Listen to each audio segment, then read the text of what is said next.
السلام علیکم ورحمۃ اللہ وبرکاتہ۔ وعلیکم بھائی السلام ورحمۃ اللہ وبرکاتہ۔ کیا حال ہے؟ اللہ آپ کو صحت تندرستی دے۔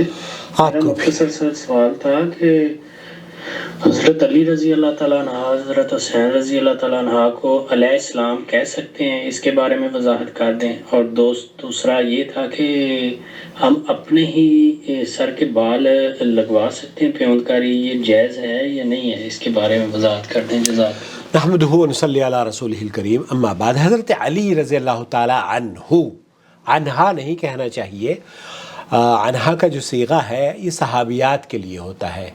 فاطمہ رضی اللہ تعالی عنہا، عائشہ رضی اللہ تعالی عنہا، حسن اور حسین رضی اللہ تعالی عنہما۔ اس طرح کے جو الفاظ آپ نے پوچھے ہیں، دراصل اس سوال کے سلسلے میں اکثر اہل علم سے پوچھا جاتا ہے کہ حضرت علی رضی اللہ تعالیٰ عنہ کو کرم اللہ وجہ اس طرح کا الفاظ کہا جاتا ہے، یا حضرت علی علیہ السلام اس طرح کے الفاظ کہے جاتے ہیں۔ اس کی کیا حیثیت ہے؟ میں اس سلسلے میں چند گزارشات آپ کی خدمت میں پیش کرنا چاہتا ہوں۔ ایک تو یہ کہ مجموعی طور پر ان کلمات میں کوئی مذائقہ نہیں ہے، البتہ اگر کوئی آدمی کسی صحابی کی فضیلت دوسرے صحابی پر رکھتا ہے تو پھر اس صحابی کی فضیلت دوسرے صحابیوں سے افضل باور کرانے کے لیے دلیل کا مطالبہ ہے۔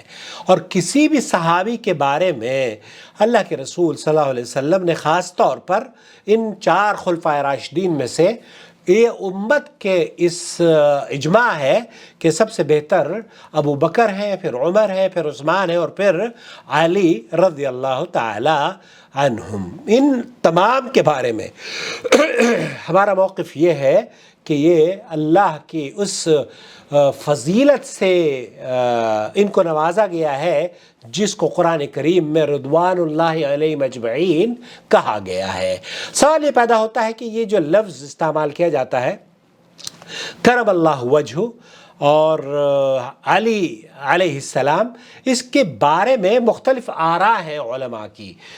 مجموعی طور پر تو اس میں کوئی قباحت نہیں ہے، لیکن اگر کسی کا مقصد فوقیت ثابت کرنا ہو، کسی صحابی کی فضیلت ثابت کرنا ہو، جیسے کہ حضرت علی رضی اللہ تعالیٰ عنہ کے بارے میں کہی جاتی ہے، میں آپ کو سنواتا ہوں۔ قال عن علي بن ابي طالب كرم الله وجهه، هذا المصطلح يعني اهل العلم، یہ جو مصطلح ہے حضرت علی کرم اللہ وجہ کی، اس مصطلح کو بہت سے اہل علم نے محل نظر رکھا ہے، کچھ ریزرویشنز ہیں،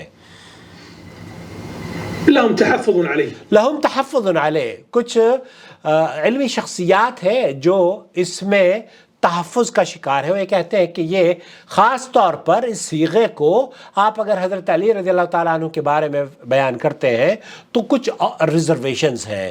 ولا شك وكرم الله وجهه، لا شک، اس میں کوئی شک اور شبہ کی بات نہیں ہے۔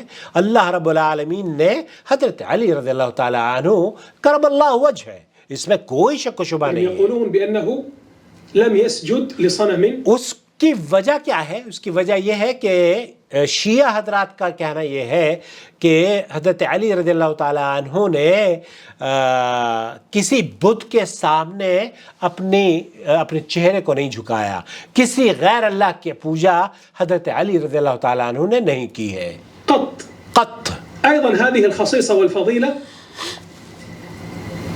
أثرت عن الصديق الأكبر رضي الله یہاں صرف یہی فضیلت حضرت علی رضی اللہ تعالیٰ عنہ کے بارے میں شیعوں نے اصل میں غلو کو اختیار کرتے ہوئے کیا ہے، حالانکہ یہی فضیلت حضرت ابو بکر کے بارے میں بھی موجود ہے، اور ابو بکر رضی اللہ تعالیٰ عنہ کے بارے میں یہ فضیلت اقویٰ ہے، زیادہ اس کی دلیل ملتی ہے۔ کیونکہ حضرت علی رضی اللہ تعالیٰ عنہ جب اسلام بنیادی طور پر مکہ مکرمہ میں بچے تھے، حضرت علیہ السلام، حضرت علی رضی اللہ تعالیٰ عنہ، لیکن ابو بکر صدیق رضی اللہ تعالیٰ عنہ کی وہ کیفیت تھی کہ آپ نے سوجھ بوجھ کر غیر اللہ کو سجدہ نہیں کیا۔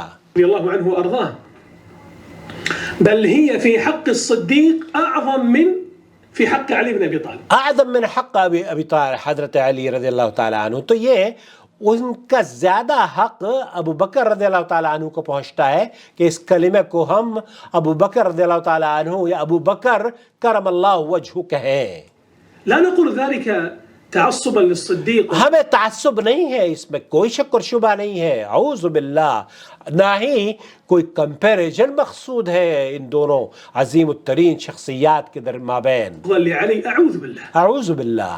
بل علي تراب قدمه على الرأس والعين. اللہ اکبر. تراب قدمہ، حضرت علی رضی اللہ تعالیٰ عنہ کی جو تراب ہے، جو گرد ہے قدموں کی، وہ ہمارے سر آنکھوں پر ہے. رضي الله عنه وارضاه. لكن حتى نبين هذه القضية، لیکن اس سلسلے میں تاکہ آپ واضح آپ کو اس بات تک رسائی کرنے میں آسانی ہو جائے کہ حقیقت کیا ہے. علي بن ابي طالب كان صغيرا. كان صغيرا. علی رضی اللہ تعالیٰ عنہ كان صغيرا، آپ چھوٹے تھے، بچے تھے فی مکہ. وفي بداية الدعوة، فبدایت الدعوہ، جب اسلام کی دعوت کا آغاز ہوا تو آپ حضرت علی رضی اللہ تعالیٰ عنہ چھوٹے تھے، بچے تھے. فربما لم تظهر له هذه الأمور. ربما شیخ کہہ رہے ہیں کہ ہو سکتا ہے کہ علی رضی اللہ تعالیٰ عنہ کے سامنے وہ جو باتیں کبار صحابہ حضرت ابو بکر اور دوسرے صحابہ کے سامنے واضح ہوئیں، شاید ان کے سامنے واضح نہ ہوں. الشرك والأصنام. الشرک والاسنام. الظاهر الكبير وهو أبو بكر الصديق. ابو بکر صدیق کو اس بات کا زیادہ علم تھا. فكونه مع ظهور هذه الأمور ولم ينقل عنه أنه سجد لصنم، هذا أعظم. یہ آپ ابو بکر رضی اللہ تعالیٰ عنہ چونکہ حضرت علی تو چھوٹے تھے، بچے تھے، لیکن ابو بکر بڑے تھے اور آپ کو تمام چیزوں کا علم بھی تھا، تو اس کے باوجود آپ نے ابو بکر نے کبھی سجدہ نہیں کیا ہے کسی غیر اللہ کو. معي أيها الأخوة؟ نعم. فالشاهد أنه لا يخص. فشاہد لا يخص، تو اس میں کوئی تخصیص کرنا مقصد نہیں ہے. حقيقة يعني لأن فيها يعني وجه إنكار أهل العلم أن يقال أو أن اہل علم شیخ عبدالعزیز بن باز، شیخ محمد بن صالح العثیمین وغیرہ نے اس سلسلے میں یہی کہا ہے کہ بہتر یہ ہے کہ اس کلمے کو ہم کسی خاص شخصیت کے بارے میں خاص نہ کریں، کیونکہ جو اللہ رب العالمین نے حضرت علی کے بارے میں فرمایا ہے، صحابہ کے بارے میں فرمایا ہے، شیخ محمد بن صالح العثیمین رحمۃ اللہ علیہ فرماتے ہیں کہ میرا اور آپ کا یہ تصور کرنا یا شیعہ کا یہ غلو کرنا اور قرآن کا رضی اللہ تعالیٰ عنہ کہنا کون سی زیادہ فضیلت کی بات ہے؟ یقینی بات ہے اللہ رب العالمین کا قول ہم سب کے قولوں پر فوقیت حاصل رکھتا ہے. يقال نعم عن علي بن طالب كرم الله وجهه ليس يعني من باب أن علي رضي الله عنه لا يستحق، لا أبدا.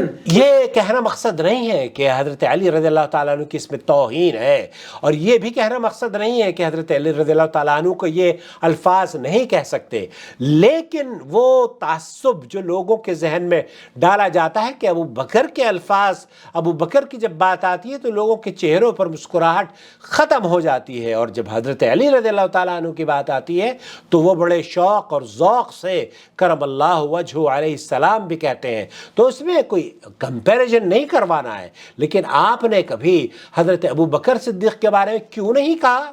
ذرا سوچئے گا اور ان مبلغین سے بھی پوچھئے گا کہ آپ نے کبھی ابو بکر صدیق رضی اللہ تعالیٰ عنہ کے بارے میں ابو بکر کرم اللہ وجہہ کہا ہے؟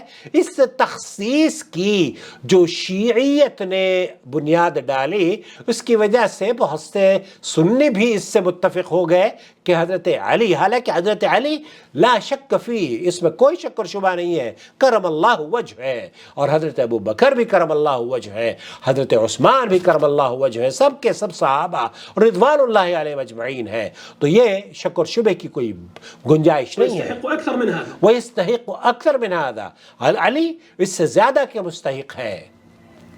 لیکن من باب حتى لا نشابه، تو من باب لا نشابہ، تو ایسے تاکہ ہم شکوک اور شبہات کو جنم نہ دیں اہل البدع، وہ بدعتی تصور اور وہ شیعیت کی فکر، اس سے نہایت ہی مختلف انداز میں ہم اس کو پیش کریں.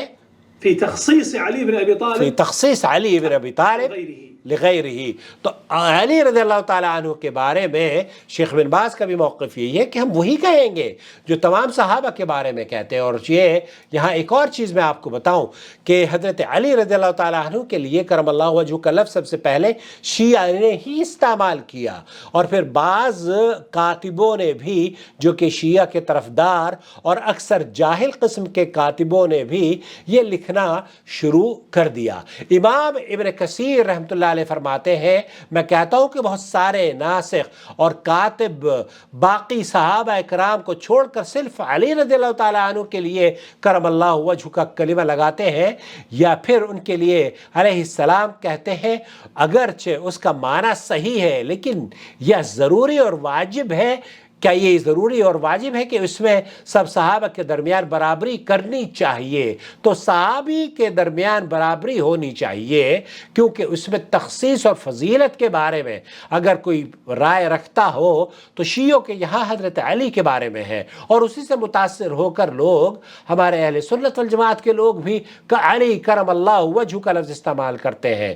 تو کرم اللہ وجہہ اس میں کوئی شک اور شبہ نہیں ہے، لیکن کیا ابو بکر کے بارے میں آپ نے کبھی کسی سے سنا ہے کہ کرم اللہ وجہہ؟ وہ ابو بکر کے بارے میں تو آپ کی چہرے سے ہوائیں اڑ جاتی ہیں، کیوں نہیں کہتے آپ کرم اللہ وجہہ؟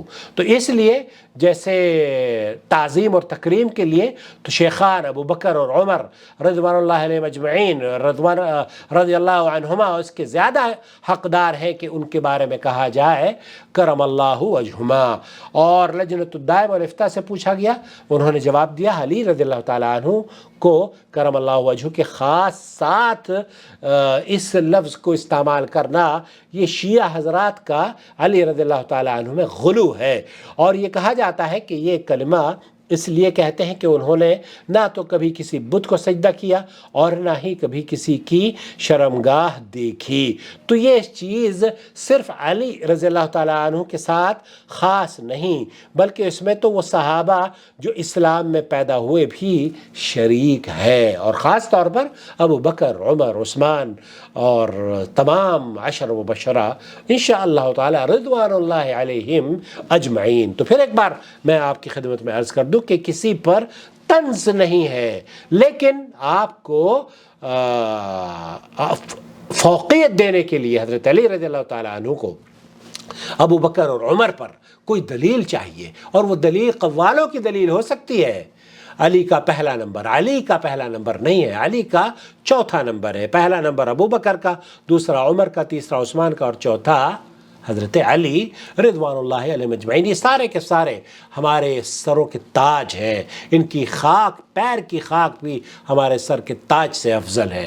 اللہ رب العالمین ہمیں ان کے نقش قدم پر چلنے کی توفیق بخشے، اور آنے والے ہمارے بچوں کو، نسلوں کو ان سے سچا سچا صاف ستھرا محبت کا دعوے دار بنائے، اور ان دعووں سے جو کہ ان کے ناموں پر ماتم اور عجیب و غریب انداز سے اسلام کی نمائندگی کرتے ہیں، اللہ ان سے ہمیں پاکی عطا فرمائے، محفوظ فرما لے۔ ہمارا بہت خیال رکھیں۔ السلام علیکم ورحمۃ اللہ وبرکاتہ۔ آپ کا بھائی محمد عاقل، جدہ سے، مملکت سعودی عرب۔